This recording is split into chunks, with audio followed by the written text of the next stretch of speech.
It all began with a promise that felt as fresh and vibrant as the product it was built upon. A modern, digital revolution in the cannabis industry. A company that claimed to combine technology, sustainability, and profit into one irresistible package. It called itself Jucy Fields, and for a few years, it was the talk of Europe's cannabis scene. It looked legitimate, it sounded legitimate, and for a while, it even paid like a legitimate investment. But behind the screens, behind the shiny websites and smiling executives, it was quietly becoming one of the biggest financial scams the cannabis world had ever seen. Jucy Fields launched around 2020, right as the global cannabis boom was taking shape. Legalization was spreading across countries, investors were eager, and the green rush was in full swing. The idea they offered was simple. Anyone could invest in cannabis cultivation from the comfort of their home. You didn't need a farm, a license, or insider connections. All you needed was a bit of capital. Jucy Fields would use that money to grow medical cannabis plants in professional facilities. Once harvested, the plants would be sold to pharmaceutical or recreational buyers, and the profits, huge profits they said, would be shared with investors. The concept was called crowd growing, and it appealed perfectly to the spirit of the time. It was digital, sustainable, and inclusive. They called their investors e-growers, giving the illusion that everyone was part of a global movement, changing the future of medicine. The numbers they promised were unbelievable. Returns of 50%, 80%, sometimes even double the initial investment in just a few months. The first wave of investors received quick payouts. They reinvested, told their friends, and posted glowing reviews online. Telegram groups and online communities exploded with excitement.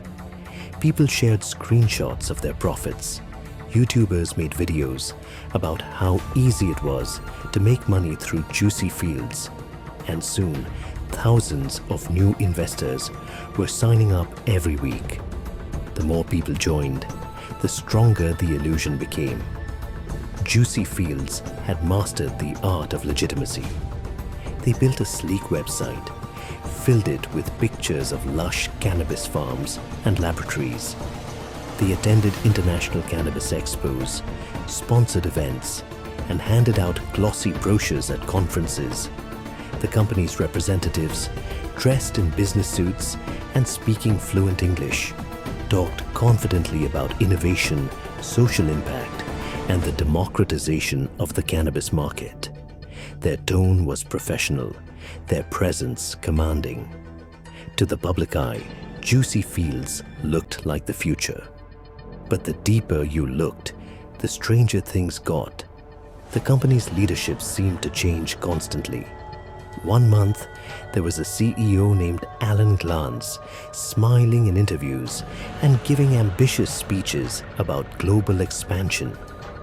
The next month, he was gone, replaced by someone else with a different backstory and a different title. Questions about who actually owned Jucy Fields went unanswered. Journalists who tried to investigate ran into a wall of silence, shell companies, and fake names. Still, the business grew. By the end of 2021, Jucy Fields had tens of thousands of investors from across Europe, Latin America, Africa, and Asia. Some had put in a few €100, others their entire savings. The company claimed to operate farms in Colombia, South Africa, and Portugal, but none of it truly checked out. When reporters contacted those farms, most denied any involvement. Financial regulators began issuing warnings, stating that Jucy Fields was not authorized to offer investment products. But the company brushed it off, saying they weren't selling investments. They were just facilitating crowd growing. It was a clever way to dance around the law, and it kept the money flowing. Then, in July 2022, the illusion shattered overnight. Investors around the world woke up to find that they couldn't log in to their Jucy Fields accounts. The website was offline. Withdrawals were blocked. The company's social media pages went silent. Telegram groups filled with panic as thousands of people realized their money was gone.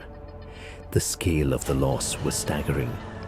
Estimates suggested that Jucy Fields had collected anywhere between 500 million and 1 billion euros.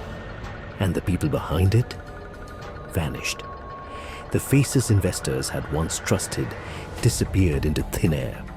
Some were rumored to have fled to Russia, others to Spain or the Netherlands. There were whispers of connections to organized crime, of internal power struggles, and of millions laundered through cryptocurrency. But when authorities tried to follow the money, they found it scattered through offshore accounts, shell companies, and blockchain wallets. A digital maze designed to erase the truth. For many of the victims, the emotional blow was even worse than the financial one. Jucy Fields had presented itself as an ethical company, helping fund medical cannabis production for patients in need. Investors weren't just promised profits. They were told they were part of something good. When it all vanished, it didn't just destroy bank accounts.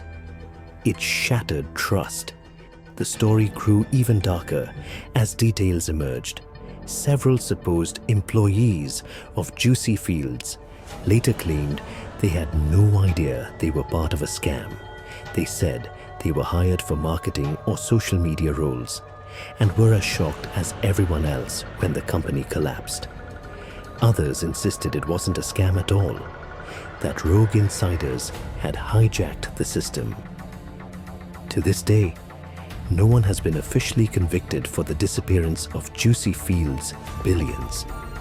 A few arrests were made, but the masterminds remain unidentified. Most of the stolen funds are still missing, hidden behind layers of crypto transactions and offshore networks. In the aftermath, Jucy Fields became a cautionary tale, a warning about how easily modern technology can turn trust into a weapon. The cannabis industry, still fighting for legitimacy, suffered too. Jucy Fields had used the optimism around legalization and twisted it into a trap. Even now, years later, the name still sparks debate. Some investors refuse to believe it was all fake. They insist the farms existed, that something went wrong internally, and that someday the project might return. Others see it clearly for what it was: a digital mirage perfectly designed to exploit the hopes of a generation chasing fast money and green dreams.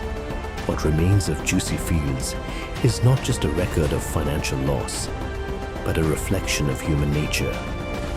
Our desire to believe in simple miracles, in easy profits, in the idea that the next big thing is just a click away. It's a reminder that in the world of online investing, appearance means everything, until it doesn't.